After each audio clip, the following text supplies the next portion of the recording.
إذا السلام عليكم ورحمة الله تعالى وبركاته. بناء على طلب مجموعة من التلاميذ خيار عربي سنحاول الشرح باللغتين، اللغة الفرنسية واللغة العربية. Alors aujourd'hui, nous allons voir mouvement de rotation d'un corps solide autour d'un axe fixe أو حركة دوران جسم صلب حول محور ثابت. Donc la question que je pose, quand est-ce qu'on dit qu'un corps solide est en rotation autour d'un axe fixe؟ أو متى نقول أن جسم صلب قابل للدوران حول محور ثابت؟ Alors prenons les deux exemples. Alors le premier exemple, alors on a une porte. Alors la porte est en rotation autour d'un axe fixe, delta. D'accord? Donc si on prend n'importe quel point, supposons par exemple le point M, alors le point M effectue un mouvement circulaire autour de cet axe. يعني إلا خدينا مثلا الباب، إذا فالباب هو قابل للدوران حول محور ثابت. لنأخذ نقطة كيفما كانت نقطة من هذا الباب. إذا هذه النقطة تنجز حركة دائرية حول المحور دلتا. On passe au deuxième exemple. La Terre tourne autour de son axe. Alors si on prend n'importe quel point, supposons par exemple le Maroc, si on considère que le Maroc est un point ponctuel. Donc le Maroc effectue un mouvement circulaire autour de cet axe. يعني إذا أخذنا فالأرض هي في حركة دوران حول محورها. إذا أخذنا أي نقطة من هذه الأرض أو من سطح الأرض فهي تنجز حركة دائرية حول المحور delta. Alors d'après les deux exemples, on peut conclure qu'un corps solide est en mouvement de rotation autour d'un axe fixe si tous les points de ce corps effectuent un mouvement circulaire autour de cet axe, sauf les points de l'axe. Alors les points de l'axe sont immobiles. D'accord؟ يعني أنه نقول أن جسم قابل للدوران حول محور ثابت إذا كانت كل نقطة من نقطه تنجز حركة دائرية حول هذا المحور. وأخذنا مثالين، مثال الأرض حول نفسها ومثال الباب حول المحور دلتا، ما عدا النقط التي تنتمي إلى محور الدوران فهي ثابتة. Alors si on prend un point de la porte, alors ce point effectue un mouvement circulaire autour de son axe. Donc ce point à chaque instant occupe une position. Alors on peut repérer le mouvement de ce point par l'abscisse angulaire θ et l'abscisse curviligne S. Donc pour l'abscisse angulaire, c'est l'angle entre OX, ça veut dire le vecteur de référence, et OM, vecteur position. C'est bon? Pour S, ou bien l'abscisse curviligne, c'est l'arc de cercle A, par exemple, M. AM. Bien. Alors, la relation entre les deux abscisses, ça veut dire l'abscisse angulaire et l'abscisse curviligne, S, l'abscisse curviligne, est égale à R, c'est le rayon du cercle, fois l'abscisse angulaire, θ. Alors, S en mètres, R en mètres et θ en radians. D'accord? Donc, c'est la relation entre l'abscisse angulaire et l'abscisse curviligne. يعني إلا خدينا أي نقطة من الباب مثلا، قلنا أن أي نقطة تنجز حركة دائرية حول محور الدوران. نقطة M مثلا تنجز حركة دائرية. يمكن أن نعلم حركة هذه النقطة بالأفصول الزاوي θ والأفصول المنحني S. إذا أصول الزاوي هو الزاوية بين OX أو الاتجاه المرجعي و OM اتجاه الموضع أو متجهات الموضع. إذا ثيتا تساوي OX أو OM. الأفصول المنحني هو القوس من الدائرة AM. إذا S تساوي AM، والعلاقة بينهما يعني بين S وثيتا هي S تساوي R ثيتا. S en mètres, R en mètres et θ en radio. La vitesse angulaire. Donc par analogie avec la vitesse linéaire, on sait que V est égal à dOm ou bien dx sur dt. D'accord? Donc, pour la vitesse angulaire, oméga est égal à la dérivée de l'abscisse angulaire par rapport au temps. Ça veut dire dθ sur dt. Ou bien, je peux écrire θ point.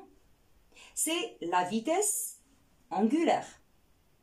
Si on a l'enregistrement, donc on peut écrire θ point est égal delta θ sur delta t. Ça veut dire θ i plus 1 moins θ i moins 1 sur θ i plus 1 moins plutôt ti plus 1 moins ti moins 1. La relation entre la vitesse linéaire et la vitesse angulaire, alors c'est que V est égal soit dx sur dt, ou bien on peut remplacer x par s. Donc c'est ds sur dt. Et on sait que s est égal r θ. Le lien, ou bien la relation entre l'abscisse angulaire et l'abscisse curviligne. Alors je remplace s dans la vitesse, j'obtiens V est égal d sur dt de r θ. Alors R est constante, donc V est égal R dθ sur dt. V égale R dθ sur dt, c'est θ point. Ça veut dire la vitesse angulaire. Voilà, c'est la relation entre la vitesse angulaire et la vitesse linéaire. وعيد إذا بالتماثل مع السرعة الخطية نعلم أن V تساوي dx sur dt، يعني بالنسبة للسرعة الزاوية أوميغا إيجال dθ، يعني الأفصول الزاوي على الزمن يساوي θ بوان. دونك θ بوان إلا كان عندنا تسجيل θ بوان تساوي دلتا θ sur دلتا t تساوي θ i plus 1 moins θ i moins 1 على ti plus 1 moins ti moins 1. La relation أو العلاقة بين السرعة الخطية والسرعة الزاوية سبق ورأيناها، وهذا la démonstration ديالها. إذا V تساوي dx، alors je peux remplacer x par s، هذه مسافة وهذه حتى هي مسافة. إذا تساوي dx sur dt، إذا s تساوي r θ، وبالتالي V تساوي، alors نعوض هذه علاقة سبق ورأيناها نعوضها في السرعة ونحصل على V تساوي d sur dt r θ. R ثابتة يمكن لي نخرجها على لا ديريفي ونحصل على V تساوي R dθ على dt. إذا dθ على dt هي السرعة الزاوية اللي هي θ بوان أو أوميغا، وبالتالي V تساوي R θ بوان، وهذه هي العلاقة بين السرعة الخطية والسرعة الزاوية.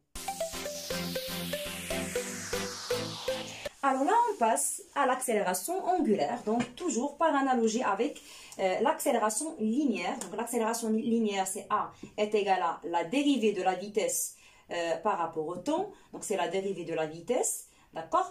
Ou bien d au carré x sur dt au carré.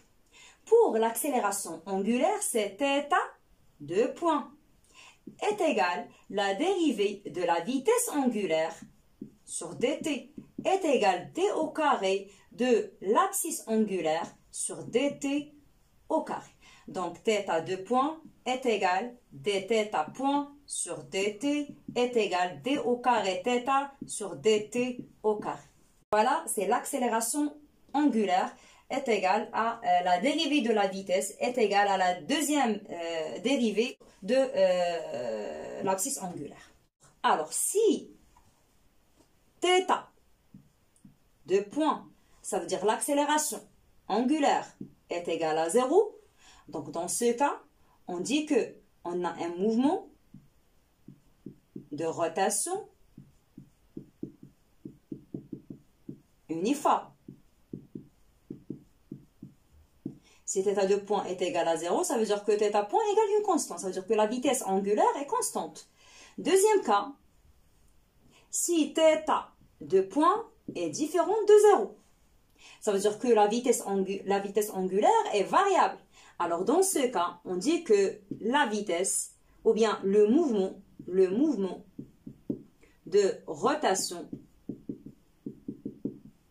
est uniformément varié. D'accord? Alors le mouvement de rotation est uniformément varié. Bien.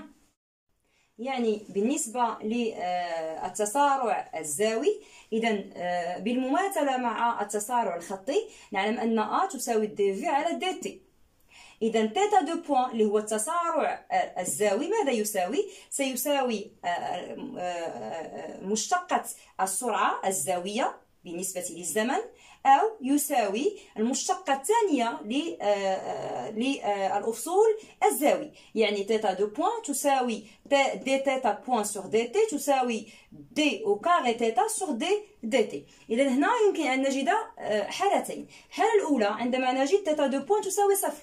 θ دو بوان تساوي صفر يعني أن θ بوان تساوي une constante، يعني أن θ دو بوان أو السرعة الزاوية ثابتة. إذا هنا نقول أن حركة الدوران هي حركة منتظمة.